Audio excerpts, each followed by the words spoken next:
After high school, I decided I wanted to be completely committed to my Christian faith, and I decided for college to go to a fundamentalist Bible college. I majored in Bible and theology and spent 3 years doing almost nothing but study the Bible, and memorizing the Bible and learning everything I could about the Bible, completely absorbed in the Bible because I was committed to the idea that the Bible was the inerrant revelation from God. There were no mistakes of any kind in the Bible.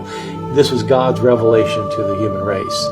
When I finished, I went to the Christian liberal arts college to finish my degree, and I took as my foreign language requirement ancient Greek so that I could read the New Testament in the original Greek language.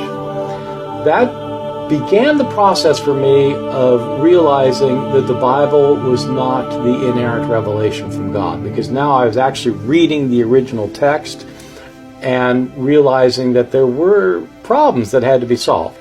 I felt like I could solve the problems, but I was seeing the problems much more clearly now.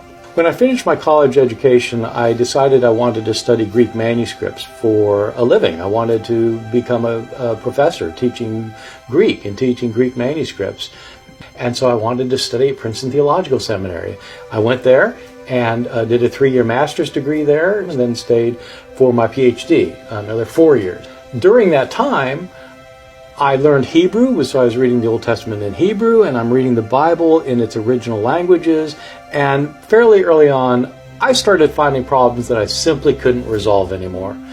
I found discrepancies, and once I admitted there were any discrepancies, I started finding more, and these discrepancies became irreconcilable. There were actual contradictions, and there were geographical mistakes and historical errors, and I realized my entire view that the Bible is an inerrant revelation is simply wrong, that the Bible is a very human book.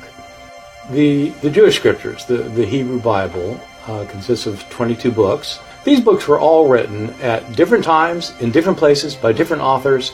There are centuries between the first book and the last book. Virtually all these books are written by people who didn't know each other, didn't know about each other's writings, and they have widely disparate views on just about everything. So that if you're reading the book of Genesis, you'll get a very different perspective on things, even on who God is and what God is doing, from if you read the book of Psalms. And this collection of books, of course, is a collection that humans made. The Bible didn't drop from the sky one day. These are simply the books that had been in circulation among Jews, and these emerged as the books that eventually Jews said, these are the books that we find sacred. That started my process of deconversion.